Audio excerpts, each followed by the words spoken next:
Sud Radio, ça débat chez Expert, 9h-10h, Valérie Expert. Et oui, nous débattons. Bonjour à toutes et à tous. Jeudi 27 octobre, Patrick Roger vous l'a rappelé. Nous sommes très heureux de vous accueillir, toujours plus nombreux tous les jours. 700 000 abonnés sur notre chaîne YouTube. Vous savez que vous pouvez nous écouter en podcast, également nous suivre sur Facebook, où vous êtes aussi assez nombreux. Donc on est content et on est fiers. Et tout ça, c'est grâce à vous et grâce à vous, débatteurs quotidiens de Sud Radio, qui êtes là tous les matins. Heureusement, vous venez pas ceux qui sont là tous les matins, mais tous les matins, nous avons des débatteurs de qualité. Aujourd'hui, Samuel Lafont, porte-parole de Reconquête. Bonjour Samuel. Bonjour Valérie. Bonjour Raphaël Amsalem. Bonjour. Vous êtes chargé d'études chez Génération Libre. Thomas Elexhauser, délégué national des centristes et conseiller départemental de l'Eure, où il y a de l'essence, c'est ce que vous nous avez dit. Alors qu'à Paris, il n'y en a pas. Facilement là-bas. Voilà. D'habitude, on dit toujours qu'on... Je roule au gasoil, donc c'est plus simple. C'est plus facile. C'est pour ça. Mais vous savez, dans les médias, on dit toujours, oui, on parle que de Paris, mais là, on parle plus de Paris. Et à Paris, la situation est quand même assez catastrophique et personne n'en parle dans les médias. Oui, il y a de jolies files d'attente devant les stations. Quand elles sont ouvertes. Et Kevin Bossuet. Bonjour Kevin, professeur d'histoire en Seine-Saint-Denis. Ce sont les vacances scolaires, ce qui explique que vous soyez là aujourd'hui. Vous ne séchez pas les cours, voilà. On a eu peur. Oui. Emmanuel Macron, vous a-t-il convaincu hier soir? On va avoir les audiences dans quelques instants. L'alliance avec LR, c'était un appel du pied à peine masqué. Et cette colère contre la NUPES, comédie, comment on dit comédie dell'arte. Voilà. Et puis la une du Parisien vers la fin de l'Enfant Roi, ça va peut-être vous parler, Kevin Bossuet. Tous ces sujets avec vous. On commence avec notre tour de table. Kevin, on va commencer avec vous. C'est un sujet dont on parle assez peu. Oui, c'est un coup de gueule contre le projet de loi en Allemagne qui voudrait légaliser le cannabis à usage récréatif, puisque apparemment ça va être mis en place en 2024. Moi, je trouve ça... ça m'estomaque en quelque sorte. Vous savez ma position sur le sujet. Moi, je suis professeur d'histoire-géographie. Je vois à quel point le cannabis fait des ravages au sein de la jeunesse, aussi bien chez les mineurs qu'également chez les jeunes majeurs, avec une perte de QI, avec des problèmes de concentration, avec le début de la spirale de l'échec scolaire, avec aussi au niveau médical une augmentation des cancers des testicules et une augmentation également des accidents de la route. Et les Allemands feraient le pari que finalement en légalisant le cannabis on mettrait fin au marché noir et puis on pourrait faire, si vous voulez, mettre en place une forme de consommation éthique, ce qui est complètement stupide. Regardez ce qui s'est passé aux Pays-Bas où on a légalisé le cannabis. Donc les 3 premières années, évidemment qu'il y a une baisse de la vente du cannabis sur le marché noir, sauf qu'après les trafiquants se sont adaptés avec des prix beaucoup plus attractifs, avec une augmentation du taux de THC.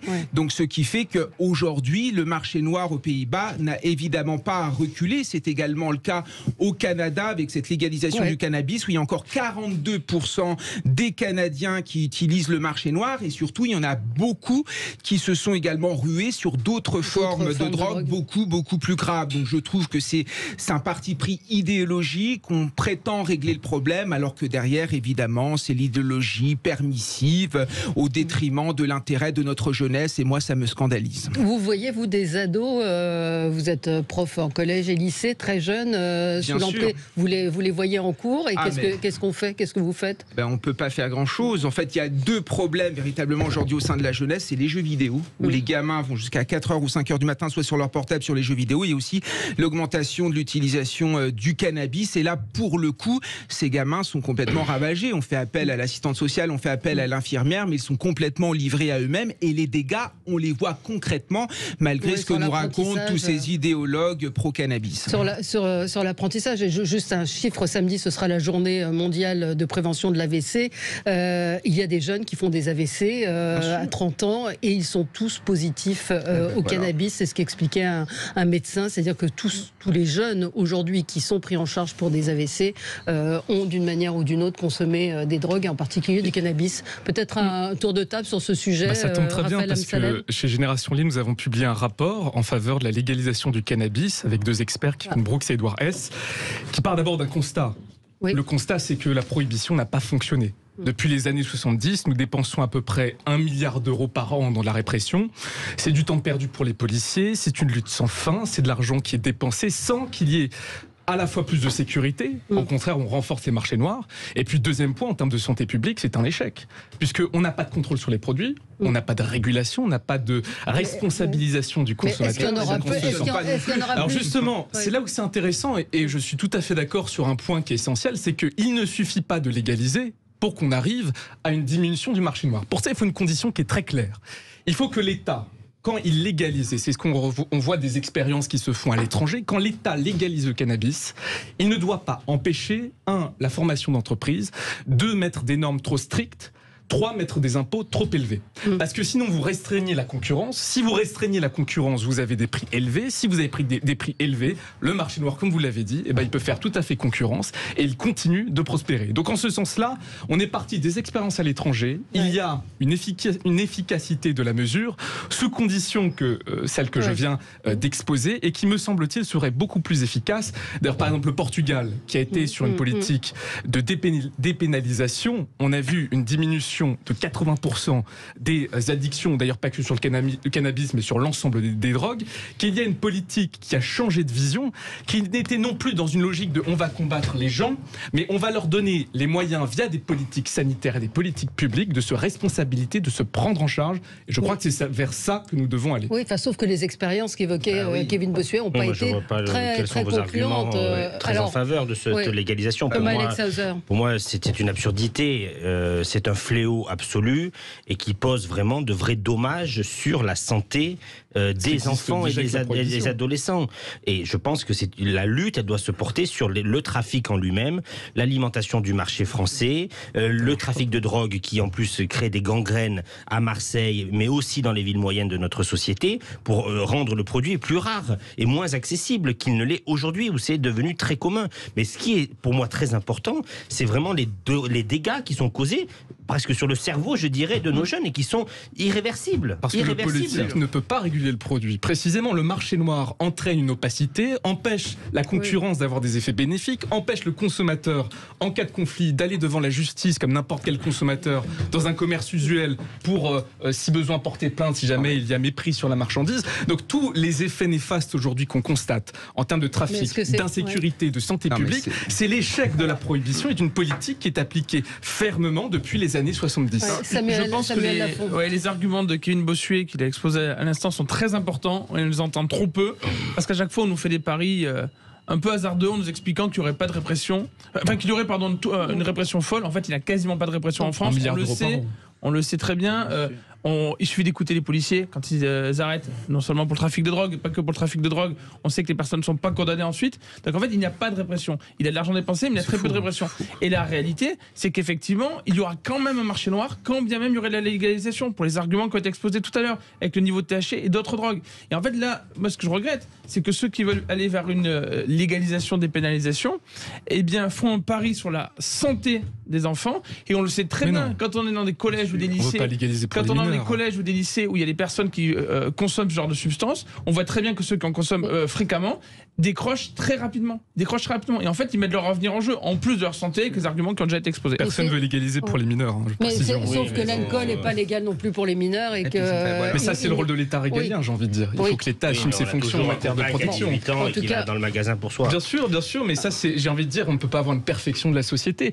Moi, ce que je regrette dans ce débat, c'est qu'en fait, tous les effets qu'on dénonce, j'ai envie de dire, mais ça fait depuis les années 70 qu'on applique cette politique de répression. Ça fait depuis les années 70. Donc on est en train de fantasmer sur une légalisation qui ne marcherait pas. Il y a une véritable politique de lutte contre la drogue violente, efficace, avec un cadre de loi spécial pour ces trafics. Moi, je le réclame. Je suis pour les libertés, mais je pense aussi que face à des situations extrêmes, on doit changer la loi et donner plus de moyens. Y a-t-il vraiment eu tous les moyens de mise sur l'arrêt de la drogue et des trafics et l'importation de ces produits? Non. Je vais vous donner un exemple. Un exemple étranger. Au Japon, on en parle très peu. Au Japon, c'est très mal vu de consommer de la drogue. Et pourtant, il y a la liberté dans plein d'autres domaines. Après, c'est compliqué de comparer les civilisations. On prend des exemples européens, mais en fait, on peut avoir des pays où il y a de la liberté. Et en même temps, il n'y a pas de consommation de drogue. Très peu.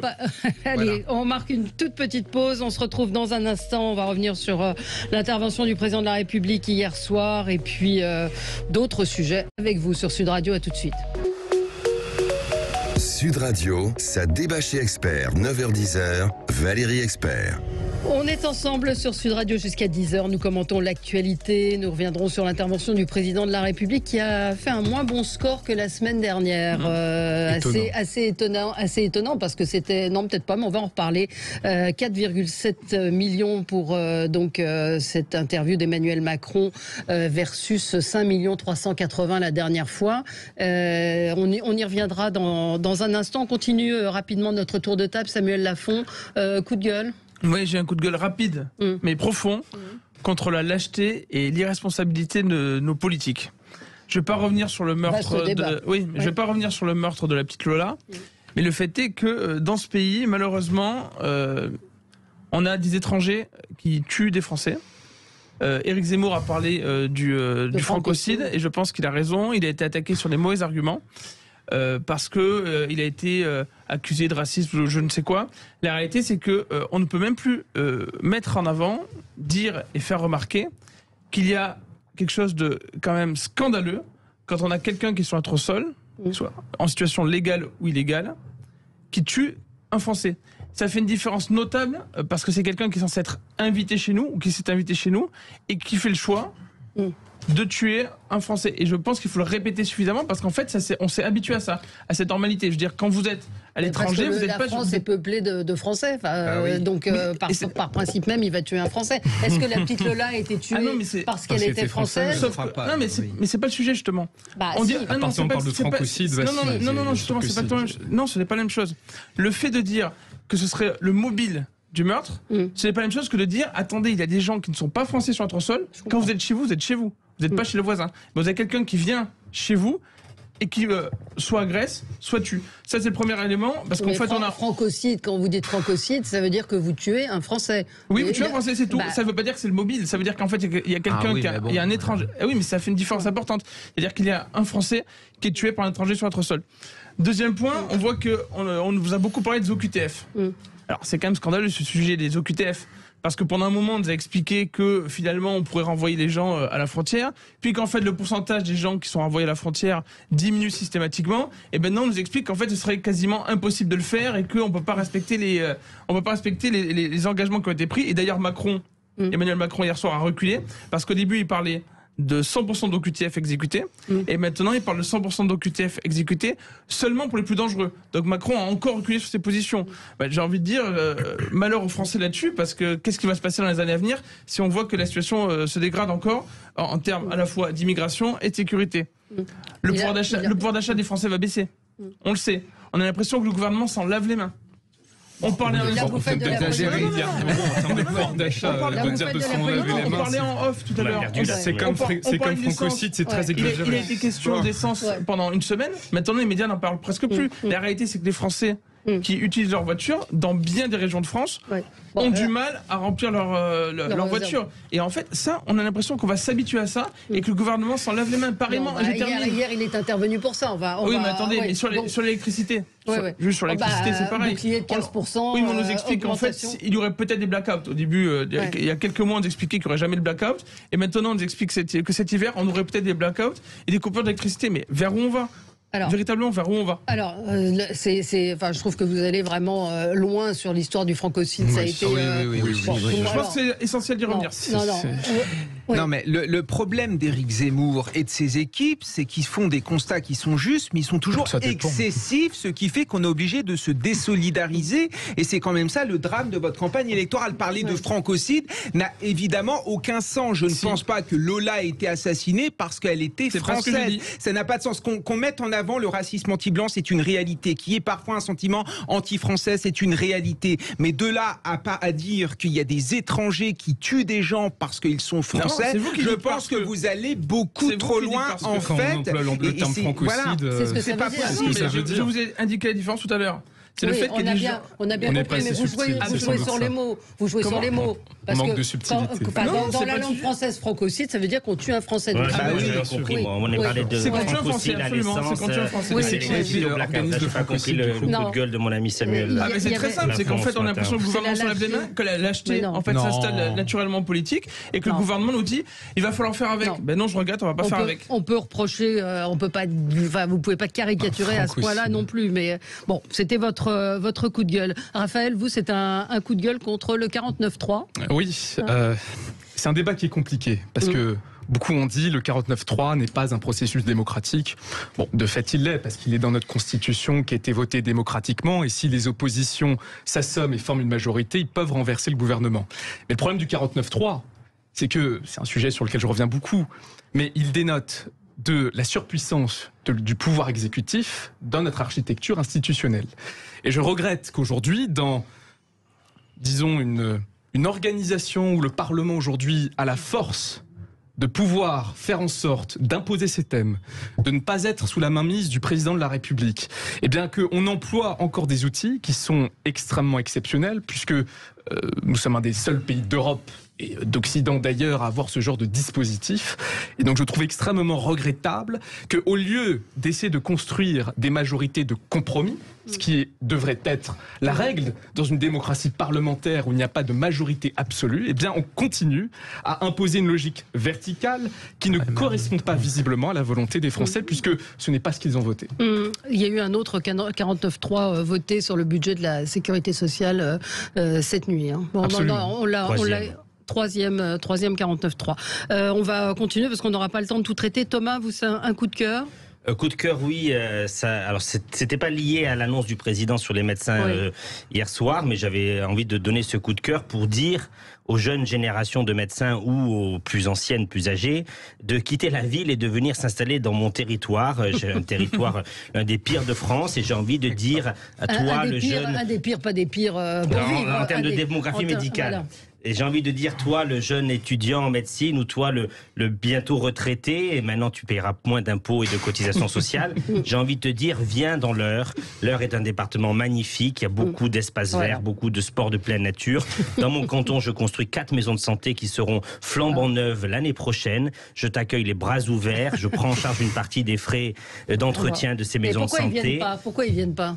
Parce qu'ils ne connaissent pas bien l'Eure comme je la connais. C'est un département lumineux, il y a 600 communes, autant d'églises et de châteaux qui peuplent ce magnifique département à 1 heure de Paris. Est-ce que c'est un problème Donc je lance un appel ce matin, Valérie, pour que soit entendu à venir remplir mes 4 maisons de santé dans mon canton l'année prochaine. C'est dramatique, vous vous rendez compte où on en est quand même? Oui, moi je vais faire ce qu'il faut, je vais lancer des campagnes, je vais davantage prendre la parole. C'est le sens de mon action à l'attractivité de mon département. Mais on a ce besoin, puisque chez moi, c'est pas 25 plus de 60 ans, c'est 25 plus de 65 ans de médecins que nous avons sur notre territoire. Et je salue la reprise de la proposition du président, parce que la proposition qu'a fait le président hier, c'est seulement la reprise d'un texte qui avait été abordé au Sénat, me le disait le sénateur Mauret ce matin au téléphone, de 2013, sur cette proposition justement de permettre aux médecins qui souhaitent continuer à travailler, pour lesquels c'est une véritable passion en réalité de travailler la médecine au quotidien, c'est une mission qu'ils ont en eux, de pouvoir le faire après leur retraite avec des avantages. Oui, enfin ce matin j'entendais un médecin généraliste qui disait que c'était une fausse bonne idée et que ça réglait pas le problème de permettre aux médecins retraités qui sont déjà eux-mêmes épuisés. Puis ça me permet de faire c'est pas une obligation, c'est ceux qui le veulent peuvent le faire. Un petit coup de gueule aussi sur Rémi Salomon, président de la conférence des PC, PME et des CHU, qui hier tweetait qu'il était très triste de voir qu'un certain nombre de pédiatres, il dit je suis pédiatre à l'hôpital depuis 35 ans, je soigne les enfants, etc. J'adore mon métier. Aujourd'hui, de plus en plus de mes collègues quittent l'hôpital, la mort dans l'âme. Mais s'il est pédiatre hospitalier, ça fait 35 ans et il est responsable d'une certaine manière, qui voit ça et il découvre cette situation. Enfin, Rémi Salomon est quand même quelqu'un qui a été aux responsabilités. De tweeter ce genre de choses me laisse un peu pantoise. Il n'est pas responsable de la situation, mais faire passer ce message en disant les médecins s'en vont, il n'y a plus de pédiatres. Bah oui, ça fait 35 ans que tu es pédiatre et tu t'en rends compte maintenant. Enfin, pardon de vous tutoyer, Monsieur Salomon, mais c'est vrai que oui, la situation est compliquée et il manque des. Alors il dit oui, nous évoquons la pédiatrie, mais nous manquons de gériatres, de psychiatres, sans parler des médecins généralistes et autres professions de santé. Il faut former, orienter. Oui, et en attendant, il n'y a pas de kiné, il n'y a pas de pédiatre. On a aussi un problème de régulation sur le territoire national. Et c'est aussi le sujet du conventionnement qui a été mis sur la table par ce même rapport de 2013, de se dire pourquoi ne pas empêcher le conventionnement pour les médecins qui s'installeraient dans des zones où il y aurait un trop grand nombre de médecins par rapport à certains d'autres territoires. Je pense que c'est une piste sérieuse qu'il faut aborder parce qu'on se retrouve dans des situations où des départements entiers sont dans des crises de santé publique majeures parce qu'il n'y a aucun médecin en face. Partout, mais même la région parisienne. Oui, mais vous allez sur Doctolib à Paris, vous avez plus facilement un rendez-vous que chez moi. Parfois, il faut s'accrocher. Ophtalmo, dermato, ORL, je ne suis pas sûr que vous trouviez aussi facilement que ça. Hein. Mais ça montre l'échec surtout de l'État en matière de planification. Bien sûr. C'est-à-dire qu'on a dit qu'il faut mettre en place un numerus clausus pour empêcher la concurrence, pour empêcher à ce qu'il y ait une liberté de l'activité. Résultat, on voit que plusieurs années après, le planificateur qui pensait avoir l'omniscience de dire quelle était la bonne quantité de médecins sur le territoire, s'est trompé. Ouais. La réalité, c'est que c'est encore un cotère sur une jambe de bois.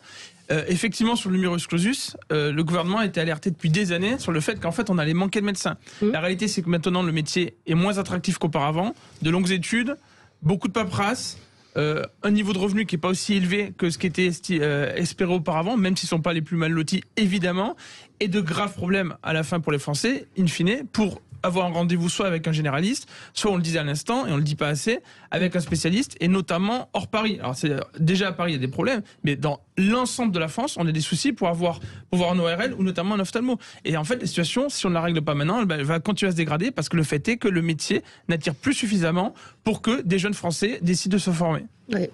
Kevin, un mot. Oui, moi, ce qui explique aussi cela, c'est la perte de sens du métier. Quand vous parlez avec des infirmières, que vous parlez avec des médecins, ils ont l'impression de ne plus pouvoir apporter tout ce qu'ils pourraient apporter finalement à leurs patients, que les patients sont devenus des clients, qu'on ne leur laisse pas finalement les mains libres et qu'ils sont là en train de remplir des statistiques et qu'ils ne sont plus là auprès de leurs patients. Et on a abandonné tout l'aspect psychologique qui faisait aussi la richesse de tous ces métiers. Et je pense que c'est également le cas dans l'éducation nationale et c'est le cas dans l'hôpital public. Tant qu'on ne redonnera pas un sens à ces métiers, les gens forcément ne voudront plus devenir médecins ou infirmiers. Allez, on marque une pause, on se retrouve pour parler de l'intervention du président de la République hier soir. Qu'en avez-vous pensé? Est-ce que vous l'avez regardé? Je dois vous confesser que ça m'a prodigieusement ennuyé et que je n'ai pas tout compris et que je me suis dit que j'allais lire la presse ce matin. Ce que j'ai fait également, et j'ai entendu un confrère sur une autre radio qui a dit qu'il avait regardé le foot, donc ça, tout va très bien. Allez, à tout de suite. Sud Radio, ça débat chez Expert, 9h-10h, Valérie Expert. Avec vous sur Sud Radio, il est 9h31 et nous débattons, nous commentons l'actualité. Emmanuel Macron hier soir qui a donc été moins suivi que la semaine précédente. Ça portait quand même sur l'international, ce qui était plus ardu. Et hier, c'était censé être sur la vie quotidienne des Français. Moi, j'avoue qu'au moment du lithium, j'ai un peu décroché. 4 700 000 téléspectateurs hier soir, 18% de part d'audience sur les 4 ans et plus contre 23% la semaine précédente.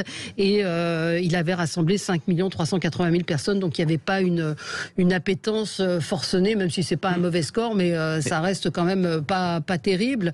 Il a fait un certain nombre d'annonces. Pardon ?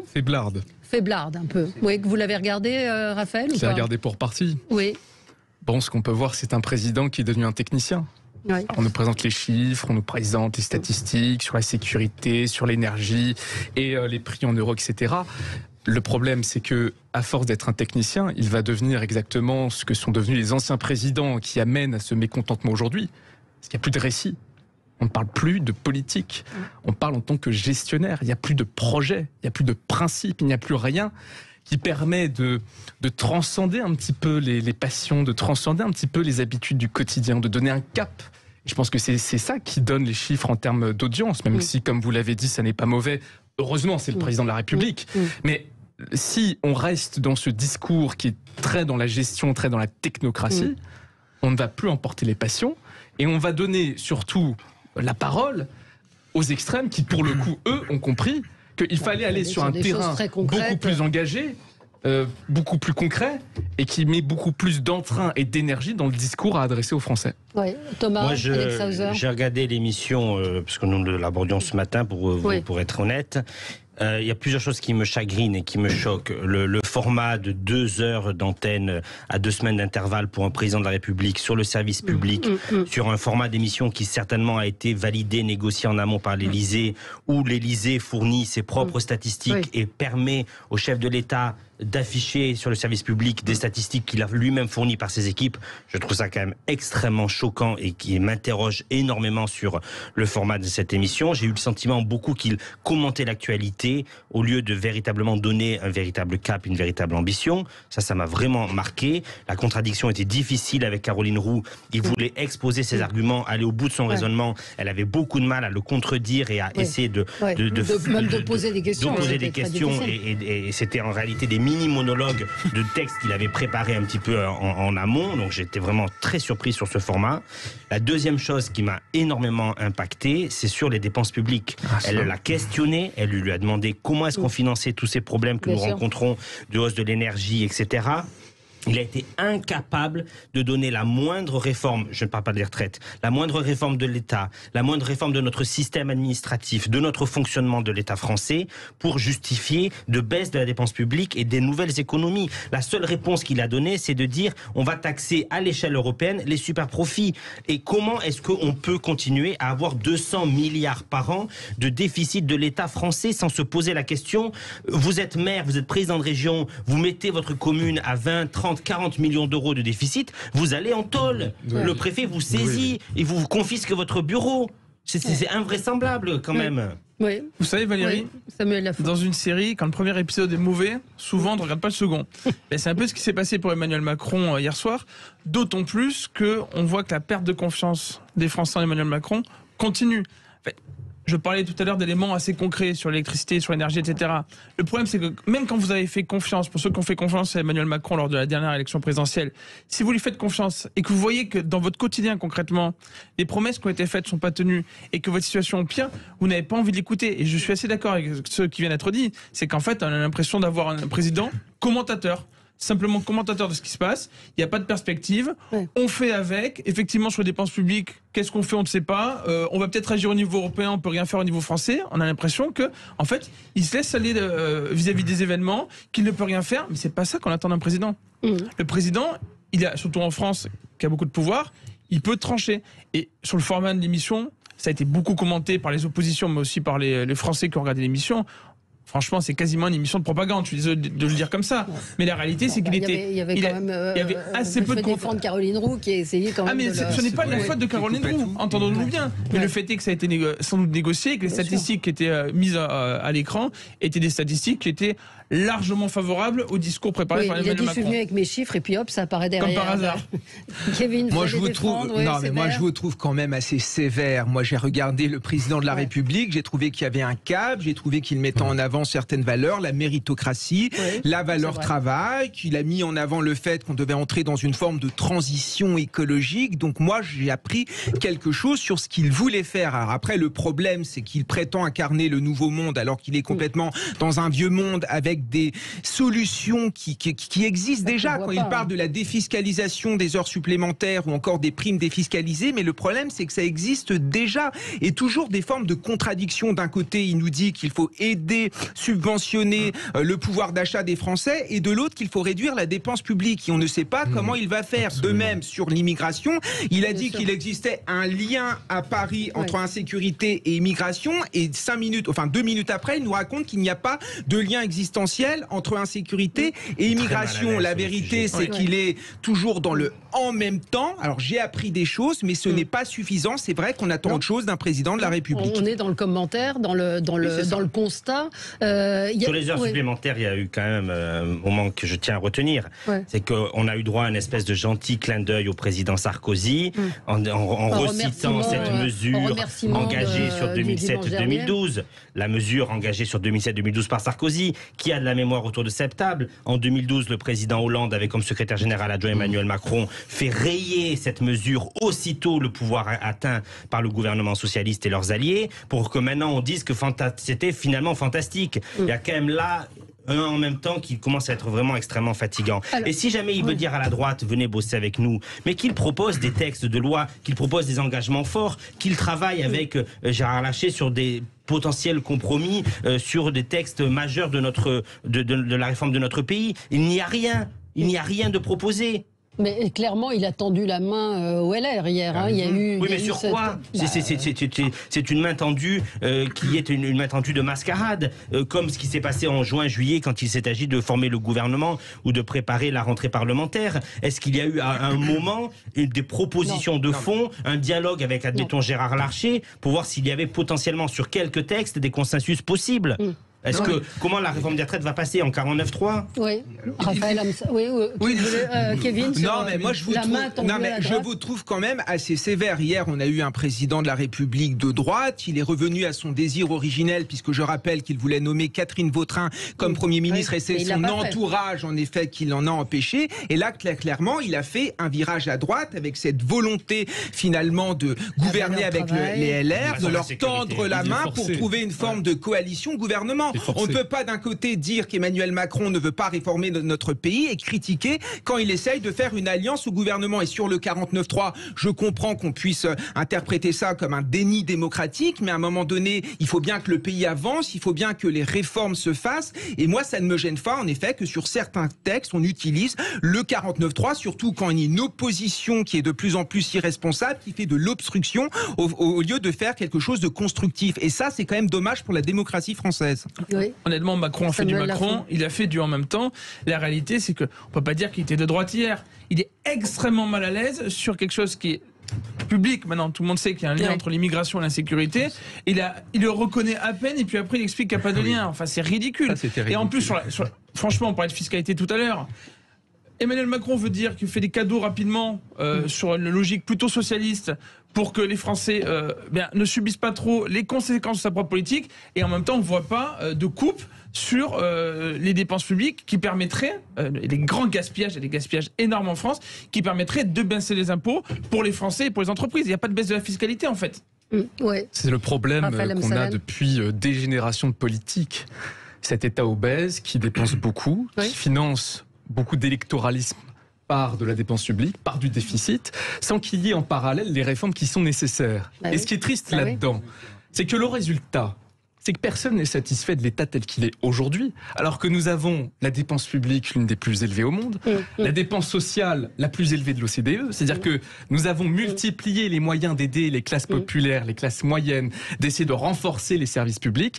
La satisfaction n'est pas au rendez-vous, parce que cet État qui devient obèse, il devient irresponsable, il ne met pas en place les mécanismes qui sont nécessaires pour évaluer les politiques publiques. Et je reviens toujours sur ce message, l'évaluation des politiques publiques, ça n'est pas un sujet de droite. L'utilisation, l'évaluation des deniers publics, c'est un impératif qui est issu de la Déclaration des droits de l'homme et du citoyen.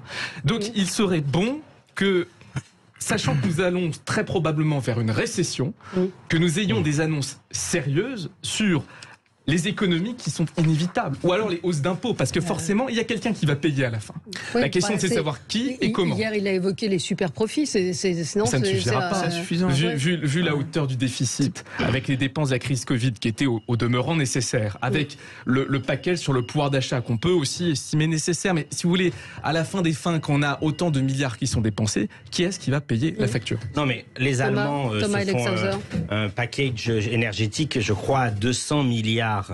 Mais ils peuvent se permettre ça parce qu'ils ont la latitude financière et budgétaire pour se le permettre. Nous, là, il a semblé évoquer, je crois, le président, 80 milliards. Mais ce sont 80 milliards qui sont entièrement financés sur la dette. On parle aussi de pouvoir d'achat. On a supprimé la redevance sur l'audiovisuel public. Mais qu'est-ce qu'on a mis en face comme recette ? Aucune. Donc c'est à nouveau de la dette. Donc à un moment donné, si on ne peut pas inlassablement continuer à creuser, sans derrière mettre de l'économie ou des recettes nouvelles. Donc les recettes nouvelles, c'est l'impôt d'imposition, je ne pense pas que les Français en aient envie. Non. Donc c'est forcément de l'économie pour faire baisser nos dépenses publiques. Et ça, il en est incapable. Hier soir, j'ai trouvé ça dramatique. Il a été incapable de donner le moindre argument, élément de réponse sur la baisse de la dépense publique. C'est vraiment important qu'on parle de ce sujet. Samuel Lafont. Parce que souvent la fiscalité, ça peut paraître barbant, mais la réalité, c'est que c'est la répercussion directe, c'est sur les Français. Les Français ont été achetés électoralement pendant des années avec des mesurettes et des promesses dans tous les sens. La réalité, c'est que, on le disait à l'instant, l'État est devenu obèse, qu'on a de plus en plus de dépenses et que les Français ne sont pas satisfaits. Il faut absolument qu'on sorte de ce système court-termiste dans lequel il n'y a aucune vision et à la fin, c'est toujours les Français qui paient avec leurs impôts. Un dernier mot, Samuel. Il y a un élément qui me semble extrêmement important aussi qui a été relevé tout à l'heure. Raphaël. Il y a un élément très important qui a été soulevé et je pense qui est extrêmement salvateur, c'est la main tendue d'Emmanuel Macron vers les Républicains. Alors non pas parce qu'à titre personnel, je suis spécialement favorable à Renaissance ou Républicains, mais parce que d'un point de vue institutionnel, c'est extrêmement bien qu'on n'ait plus enfin un président jupitérien qui décide de tout. Enfin, on a du débat, enfin, on a du compromis. Et je pense que la logique parlementaire qui est à l'œuvre actuellement oblige à ce que nous aillions dans ce sens-là. Oui, non, mais je suis parfaitement d'accord avec ça. Et on revoit un Parlement qui vit, avec des débats intéressants, avec une partie du spectre politique, je pense à LFI qui fait n'importe quoi. Mais c'est vrai qu'un RN qui est responsable, qui essaye d'apporter des choses constructives. Et je pense qu'on est en train de dédiaboliser le RN et on est en train de le crédibiliser. C'est en train de devenir une force d'appoint au sein de la société française. Et je trouve qu'en effet, il faut le noter. Alors, ça ne plaît pas au président de la République. Hein. On va revenir sur sa colère. À tout de suite. Sud Radio, ça débat chez Expert, 9h-10h, Valérie Expert. Nous revenons sur l'intervention du président de la République hier soir. Alors, il était très en colère. Certains y ont vu un comédien. Mauvais acteur. Mauvais acteur. Bah, écoutez, on va l'écouter justement. Alors, ils n'ont pas de majorité. Mais ils ont surtout prouvé quoi ? Qu'ils étaient prêts, socialistes, écologistes, communistes et LFI, à se mettre main dans la main avec le Rassemblement national. Alors qu'il y a la guerre en Europe, qu'il y a la crise, qu'il y a le désarroi de tant de familles et qu'il nous faut être aux côtés des Français. Ils ont montré une chose, ils ne sont pas du côté du mérite, de l'ordre, du travail, de la solution, de l'avancée. Ils sont du côté du désordre et du cynisme. Et je vous le dis, ça ne mènera à rien. Voilà, donc c'était cette colère, Raphaël Amsalem. Je pense qu'il y a deux choses qui sont très importantes. La première, c'est que non, ce n'est pas le désordre et le chaos, c'est la logique parlementaire. Oui. C'est la logique de construire des compromis. C'est-à-dire que ça veut dire que sinon chacun reste dans son coin et qu'il ne peut pas y avoir... En l'espèce, ça se fait contre la volonté de la NUPS, mais c'est la logique parlementaire qui veut ça. Et encore une fois, c'est très heureux que le président de la République n'ait plus la main mise sur les institutions. Il y a du débat, il y a de la vitalité démocratique et c'est heureux.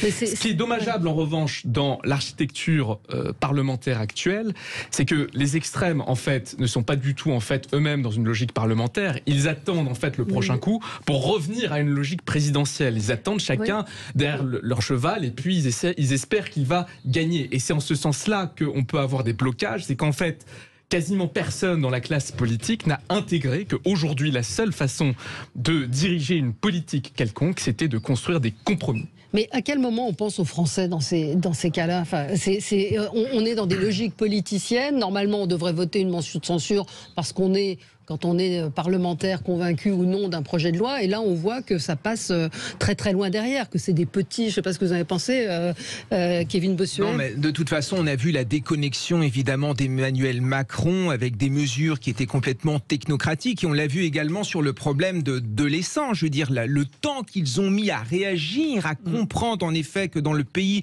ça allait s'enflammer. Moi, ça m'estomaque en fait. On a affaire à un Emmanuel Macron qui est toujours dans l'autosatisfautie permanent et qui ne sait pas comment vit un Français, qui ne sait pas ce que c'est qu'une catégorie populaire, qui ne sait pas ce que c'est que vivre dans un village de 300 habitants au fin fond de la Creuse. Et c'est ce qui lui manque. Et en plus, autour de lui, il n'est entouré que de technocrates. Il a perdu ces grandes figures politiques qui pouvaient avoir parfois une analyse un peu plus terre à terre sur le terrain. Et c'est véritablement ce qui lui manque. Un président de plus en plus isolé, qui ne comprend pas ce qui se passe et qui ne peut pas proposer imposer des choses qui parlent aux Français parce qu'il ne sait pas ce qui se passe dans son propre pays. Et parce que ce n'est plus le maître, en fait. Ça n'est plus lui qui dirige la politique. Maintenant, c'est le Parlement. Il serait temps d'intégrer cette logique-là. Remarque d'un auditeur, le problème d'Emmanuel Macron, c'est qu'il a le pragmatisme d'un Premier ministre, mais pas le souffle d'un président. C'est un petit peu ce qu'on disait aussi tout à l'heure précédemment. Samuel Lafont. Il y a une expression clé qui vient d'être employée par Kevin Bossuet, c'est il ne comprend pas. Et véritablement, on a eu l'épisode des Gilets jaunes. À l'époque, on s'est dit, mais qu'est-ce qui se passe ? Le gouvernement ne se rend pas compte de ce que disent les Français. Ils veulent pouvoir vivre du fruit de leur travail. Ils ont des problèmes pour payer l'essence. Ils veulent avoir du sens. On a des manifestations monstres pendant des mois et des mois. Et à nouveau, on a encore un problème, en plus lié à l'essence, et on voit qu'Emmanuel Macron tarde à comprendre ce qui se passe. Mais il se moque des Français. Véritablement, je pose la question. Est-ce qu'il regarde ce qui se passe dans le pays ? Est-ce qu'il essaie de comprendre ? Est-ce qu'il essaie vraiment d'entendre ce qui est dit et de se dire, là, il y a quelque chose qui monte, on va le traiter avant que ça soit un problème national. Mais sur cette colère, feinte ou non, de cette alliance, c'est-à-dire entre la NUPES et le Rassemblement national, il y a une démarche derrière dans sa tête. Qu'est-ce qu'il cherche ? Qu'est-ce qu'il veut dire ? C'est-à-dire à stigmatiser, oui, c'est ça. Majorité LR. On construit le camp des gens raisonnables. Absolument, c'est ça. Je pense que dans son expression d'hier soir, il a voulu montrer la posture qu'avaient pris LFI et RN. C'était pas forcément tourné sur LR pour moi, c'était beaucoup tourné sur LFI et RN pour montrer à quel point les deux extrêmes sont en capacité, quand ils le veulent, de pouvoir s'associer pour essayer de renverser le gouvernement. C'était quand même l'objet. Alors, eux l'ont fait et notamment le RN, pour montrer, vous voyez, LR, si LR avait voté, on aurait renversé. Mais je pense que ce que Macron a voulu faire, c'était de montrer à quel point il y avait potentiellement, et Darmanin le redit ce matin à la radio, une connivence entre les deux extrêmes.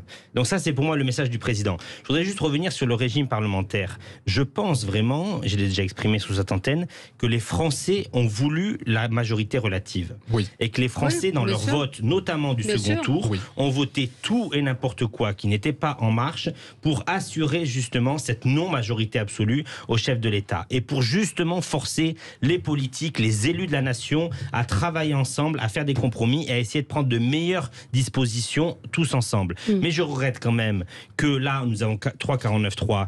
Mais si seulement on n'avait pas fermé l'Assemblée nationale en septembre, si seulement on n'avait pas fermé l'Assemblée nationale au mois d'août, peut-être qu'on aurait eu plus de temps de débat pour préparer cette loi de finances et qu'on aurait pu trouver des compromis. Et s'il avait fallu laisser les députés pendant 2 mois bosser en commission ou dans l'hémicycle, on l'aurait fait. Sauf que c'est le gouvernement qui, n'étant pas prêt, a fermé la boutique pendant 2 mois et fait en sorte que les mecs ont eu 2 mois de vacances. Je suis désolé, ils n'ont pas été élus en juin pour avoir 2 mois de vacances. C'est la réalité des choses. Raphaël, je trouve qu'il y a une rhétorique extrêmement délétère dans le discours du président de la République et qui dure depuis des mois. C'est pas depuis cette interview.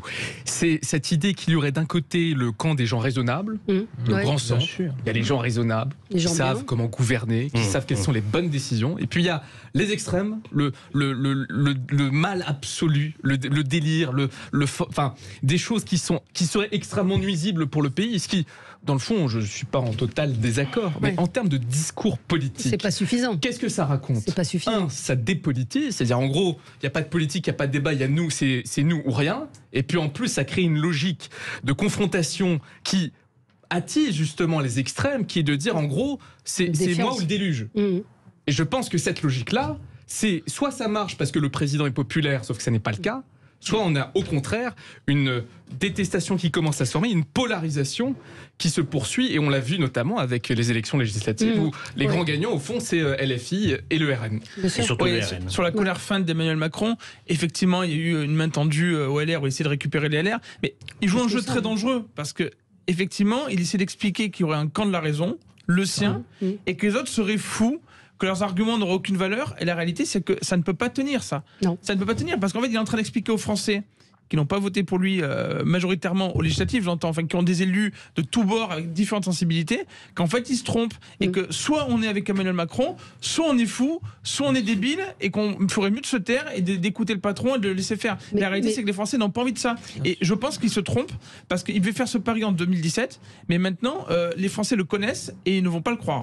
Parce que là on voit il y a une offensive, Gérald Darmanin était chez nos confrères de France Inter et ce matin il dit la droite républicaine doit soutenir le gouvernement. Donc là, les LR sont aussi un peu pris au piège. Ils sont pris en otage d'une certaine manière dans cette volonté politique du gouvernement. De toute façon, ça traduit l'incapacité des Républicains à construire une ligne politique crédible, sérieuse, nourrie sur le plan intellectuel, qui permet de se positionner sur l'échiquier politique. Parce qu'aujourd'hui, qu'est-ce qui différencie fondamentalement les Républicains de Renaissance? Alors, je suis d'accord, il y a du paramétrique où il y a des différences, mais le fond idéologique, les grandes lignes politiques, est-ce qu'il y a de réelles démarcations? Ça, on n'en est pas. J'en suis pas si certain. En fait, ça dépend. Le problème des Républicains, c'est qu'ils ne sont pas d'accord entre eux. Quand on entend Aurélien Pradier, on a l'impression d'être au Parti socialiste. Par contre, quand on entend évidemment Éric Ciotti ou encore Bruno Retailleau, il y a quand même un discours de droite conservatrice, ferme sur les questions de sécurité et d'immigration, et même sur la question, par exemple, qui a été évoquée tout à l'heure sur le lien entre délinquance, les liens entre délinquance et immigration. Éric Ciotti et Bruno Retailleau sont extrêmement fermes. Le problème des Républicains, c'est devenu un parti de vieux qui ne parle qu'aux vieux, des gens qui ne sont là que pour défendre certains acquis, et c'est ça aujourd'hui les Républicains. Donc forcément, ils peuvent pas trop faire preuve d'audace, etc., parce que leurs électeurs ont besoin d'être rassurés, ont besoin de comprendre que finalement, voilà, il faut maintenir le statu quo, etc. Et c'est ça leur problème. C'est un parti sans électeurs, même s'il y a quand même des idées. Il ne faut pas non plus être la ligne n'est pas tranchée, c'est bien ça le problème. Les Républicains ont un problème structurel. Ils ont fait des alliances avec des gens qui ne pensent pas la même chose. Maintenant, effectivement, ils refusent de fixer une ligne parce qu'ils essaient de garder le peu d'électorat qu'ils ont encore. On a vu le score quand même de Valérie Pécresse à la présidentielle, moins de 5%. La réalité, c'est qu'en fait, l'électorat se délite complètement, qu'ils essaient de tout tenir, mais que la réalité, c'est qu'ils sont inaudible. Et le problème en politique, quand vous avez un discours inaudible, on parlait des impôts. Est-ce que vous voulez augmenter ou baisser les impôts? Sur la sécurité, qu'est-ce que vous voulez faire? Sur la justice, qu'est-ce que vous voulez faire? Est-ce que vous connaissez la réponse des Républicains? La réalité, c'est que non. Alors que dans d'autres partis politiques, qu'on soit d'accord ou pas, on connaît la ligne politique. C'est là où la logique de compromis peut être extrêmement salvatrice, parce qu'elle va obliger les partis à se positionner. Là, les Républicains, dans la situation dans laquelle ils sont... Ça va être très, très compliqué. Il va falloir on ne vote pas de budget, et en même temps, on ne vote pas la motion de censure, c'est impossible. Donc, ça va être très la logique de compromis pour eux. Va obliger à travailler les idées de fond, on l'espère en tout cas, parce qu'il va falloir se positionner sur l'ensemble de l'échiquier politique. Ouais. Voilà, c'est le mot de la fin. Merci à tous les quatre d'avoir été là et on se retrouve dans un petit instant pour l'émission Média. À tout de suite.